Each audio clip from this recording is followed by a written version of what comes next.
What's happening, league members? This is your commish of the league, your former champion, your runner up last year. I wish I could say two-time champion. I haven't been yet. But welcome to week one of the league. Um, 2017 looks to be a year that's probably a little bit similar to a lot of the other years that we've had in this league.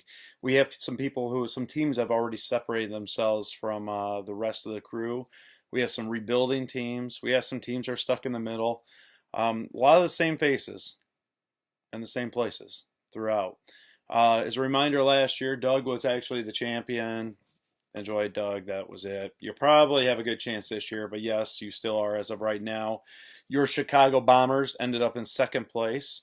And finally, Andy Dumpster Fire Helmholt ended up in third place, actually, which you would never guess based on his current team that he has rostering right now. Last place was, I believe, Derek Mostrom last year, followed by Jared. So a lot of others in the middle. The best division by far last year was the South. It looks like we're going to have two very strong teams out of that already this year. Worst division in my mind, the East. Between Boston, Baltimore, and the Brewers, they had a horrific season. Nothing good happened out of it. In the West, it ended up being a lot tougher competition than maybe originally thought.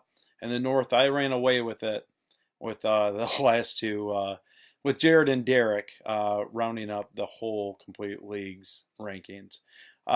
So as we go into week one this year, as I mentioned, I think there's some teams that have already separated themselves.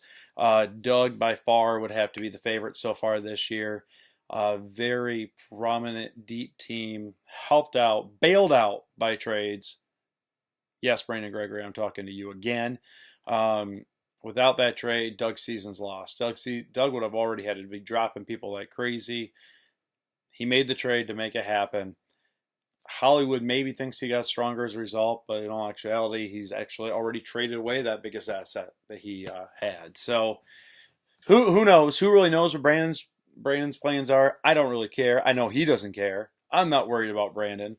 He's one injury away from dying. Doug's team got a lot better. My team, I would have to put myself, if not second, maybe third. Jason's team's right up there. I do like what Jason's done with his team quite a bit. My team's pretty strong, but it's not up to Doug Halper right now. I think in my mind those are our top three teams, with a lot of young guys coming through.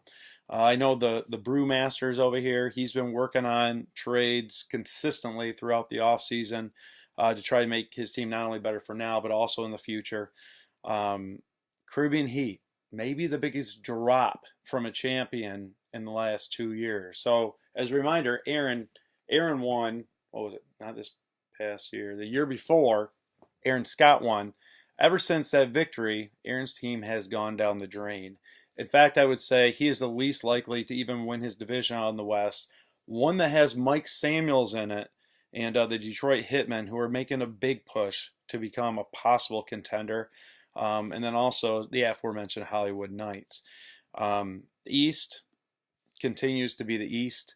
The team that wins that division will get by. They won't make an impact probably in the playoffs unless some big trades happen. And going back to the South, Andy's team, not only in this dynasty but the other ones, they've just turned into dumpster fires, plain and simple.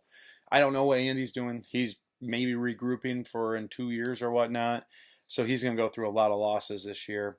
I think Doug wins the division with Jason coming up as a second runner-up. And then finally, in my division, I know Derek tried to make some strides to get better. Derek Mostrom's team / Duke. However, injury bug has already killed him this year. Cameron Meredith out. Victor Cruz on his team cut. I don't really know who he's even going to start on a week-to-week basis. Jared's kind of in a reload, I guess, state of mind. But at the same time, he has some very good players right now. He has Antonio Brown. He has Golden Tate that can get by. He has McCoy. So he has some big names, even Andrew Luck whenever he comes back. However, the overall depth on his team is very young. He's rolling out people like Austin Hooper week to week, Curtis Samuel week to week, J.J. Nelson week to week. And that's not a contending type team yet. If Jared decides, hey, I want to play for this year, he has some maybe long-term assets to trade for it. If he wants to continue to rebuild for the future, he can get rid of some of those big names now to pick up bigger names later. So that's a little summary of where we are right now. Now we'll get into a little bit of the week one preview, actually. Three big games going on this week in my mind. We have games, I lost them here, that include, there we go.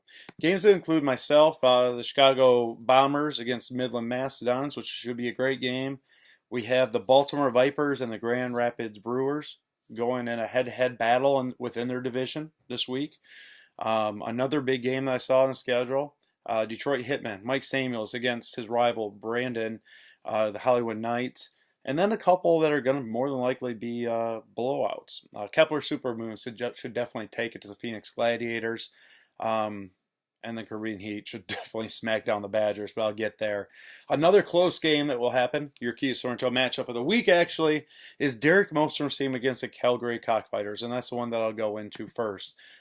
As I mentioned before, these guys will probably not make a big overall impact on the standings. However, this is a big game between the two of them just because of the points that are out there. One reminder, Derek, now that you'll watch this, Deshaun Jackson is not playing this week. As a reminder to everybody, Tampa Bay, Miami, they're not playing this week. You heard it here now. Nobody can complain. Take them out. Their stats will not count. Right now he has Deshaun Jackson. I'm going to guess he subs in maybe some Ty Montgomery, put Kenny Brett up. Maybe puts in Danny Woodhead. I'm not sure. Either way, here's what I'm looking at. I like Derek Mostrom's team in the victory over Calgary Cockfighters. He's stronger at multiple positions. I like Cam Newton big time over Trevor Siemian at quarterback. I hate Trevor Siemian. I hope. I don't even know. I don't even know what I hope. I hope Osweiler's starting in Denver again soon. That's how much I hate him. So big edge over to Derek at quarterback. Over at wide receiver, right now, Derek is going to start Crabtree, Sanders, and like I said, probably Kenny Britt. Going against, actually, I like Jared's wide receivers here of Antonio Brown, Golden Tate, and J.J. Nelson, mainly just because of Antonio Brown. Even though Pittsburgh is playing away at Cleveland, Ben Roethlisberger stinks in away games. I still like that edge overall to Jared. At running back, Fournette and Anderson for Derek going up against Mixon and McCoy. We don't know what we're going to see out of Mixon yet this year. Jeremy Hill has been named the starter. He will get a majority of the carries, at least this week. We don't know about future. McCoy, I think he gets a full load, full boat. But I think maybe the combination of Fournette and Anderson will outdo him himself because, again, we don't know what Mixon's going to do. Slight edge over to Derek's team. Tight end, big edge over to Derek between Greg Olsen and Delaney Walker going against Hunter Henry and Austin Hooper, all part of the flex combination as well. And then finally, we already talked about the other flex options. I like Derek and probably, I'll say 8 to 10 point victory. He'll go to 1-0. Calgary will go to 0-1. In our next game, this will be my blowout of the week. Caribbean Heat over the Boston Badgers. I don't like Boston Badgers team very much. Not to mention, they do have Kenny Stills and James Winston in their lineup currently. So they will be subbing in Phillip Rivers against Denver. Okay, not horrible. And who really knows? Maybe Dwayne Allen or something like that too. Maybe we'll go double tight end set. I don't know.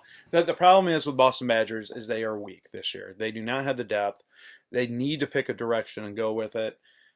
I like at least that they have Winston now. I like Shepard. I like a couple of their players. But really, if you're starting Richard out of Oakland, running back, no, you're not going to probably win too many games.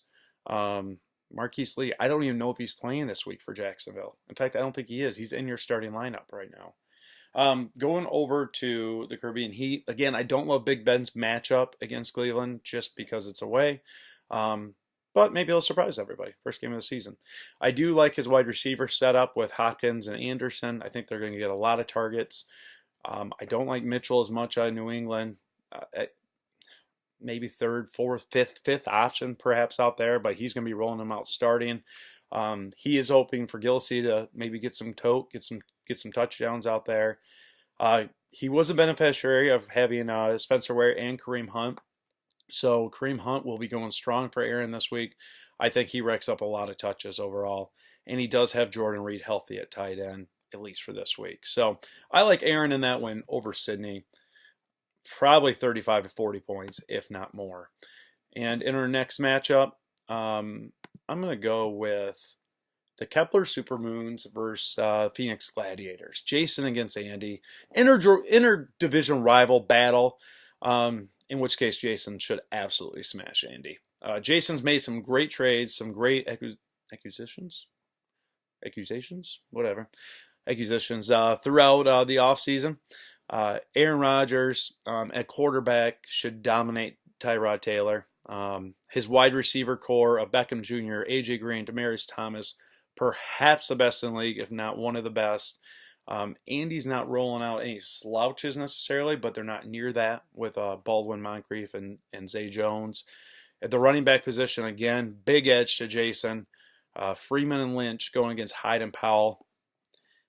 Hyde won't stay healthy. I know Andy's been trying to sell him to everybody. It's not going to work probably, Andy. I mean, best case scenario for you, he might play 13, 14 games, have over 1,000 yards, whatever, 6, 7 touchdowns. Best case, that hasn't happened yet in his career, though. So keep that in mind. Tight end, calling it a wash between Doyle and Ebron. Doyle's main competition, his first main competition is now gone, Dwayne Allen. His second, which was the backup tight end who was supposed to actually get out into a lot of receiving sets, he's now injured. So Jack Doyle stock up, lucky for Jason. And at flex, Jordan Matthews, Kendall Wright for Andy going against Keenan Allen and Pierre Garçon. Again, I got to give it over to Jason. I like Jason in this one pretty big, about 25 to 30 point victory. Andy, let your rebuilding begin. Next game, I am going to go with... It's a tough one for the game of the week. This is not going to be the game of the week, even though it's 1 versus 2 of last year, just because the 1 seed right now is far above where the 2 seed is in my mind. Doug against myself, Midland against Chicago. My best chance was with if Ezekiel Elliott did not play. Of course, he gets to play freaking week 1 and has the next 6 weeks off. Whatever. Everybody else enjoy that. Actually, best case scenario, he was not going to have Mike Evans or Ezekiel Elliott, possibly. So much for that. So, anyways, I'll dive into a little bit of this matchup, even though I think Doug gets by with at least a 15-point win. Brady against Kansas City. Now, the one thing I had going on for me is it's supposed to rain. It's supposed to rain a lot in New England tomorrow night. So maybe the passing game doesn't go great. I'm not sure. I think it probably does, though, just because it's Tom Brady. Against Marcus Mariota, I love Mariota's matchup against Oakland. Oakland's defense was not that good last year. I know they have good names, but they gave up a lot of yards and a decent amount of points. Maybe I get closer than what I think, but I like Brady and a landslide there. Wide receiver matchup, Alshon, Brandon Cooks, Tyreek Hill for Doug, going against Amari Cooper, Chris Hogan, Devontae Adams for myself. I don't know. I mean, there's just a lot going on. I want to make one fact here. Doug has Tom Brady, Brandon Cooks, Tyreek Hill, and Travis Kelce all going in the New England-Kansas City game tomorrow night. If that weather's crap and if they have to run the ball a lot, I like my chances a lot more. Even though I do have Hogan and Gronkowski both. So, anyways, wide receiver, I like Doug. Running back, I like Doug. Now that he has Elliott, David Johnson, Ezekiel Elliott, quite possibly the 1-2, 1-3 combination in the whole NFL against Gurley and Murray. Tight end, maybe I'll take myself. Gronk over Kelce, not by a slim margin. I will take myself over my flex position. Bryant, Ingram against Williams, Tyrell Williams, and Christian McCaffrey. I do like my chances on that end. Overall, though, Doug will take me down, which is fine. Bad week for me overall. I would have liked to have Landry. I would have liked to have Cameron Brate maybe. Who knows? Probably not. I would have liked to have Jarvis Landry, but he would have probably loved to have Mike Evans. So, is what it is. I'll start 0-1. Doug will start 1-0.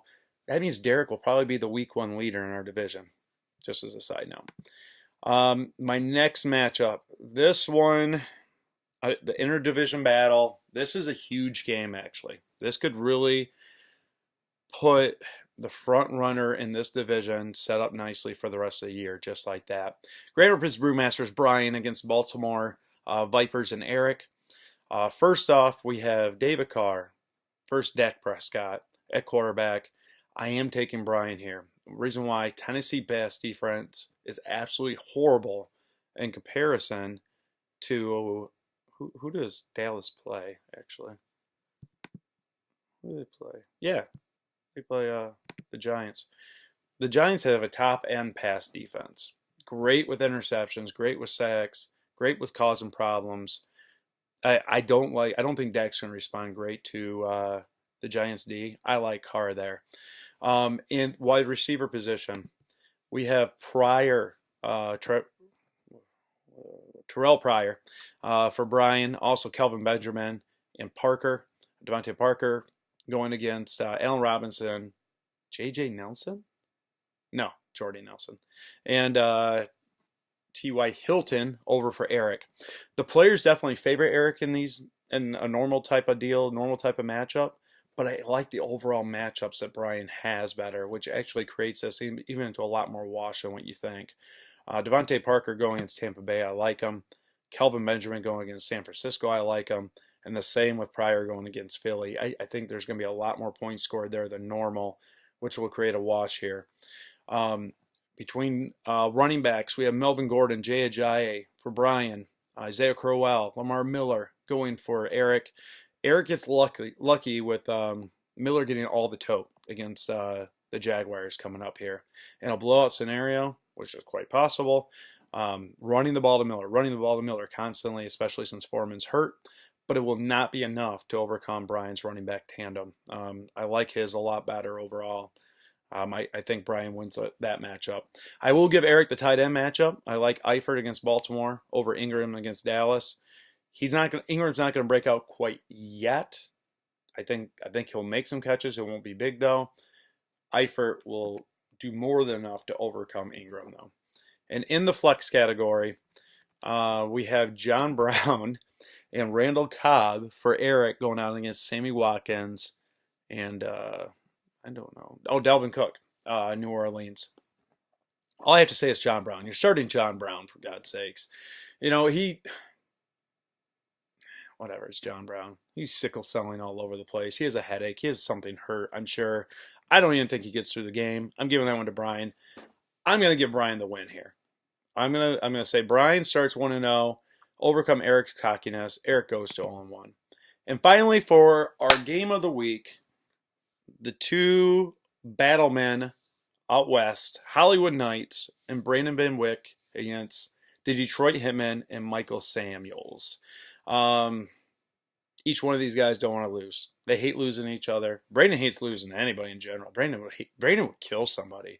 Have you saw his videos? He would literally kill somebody.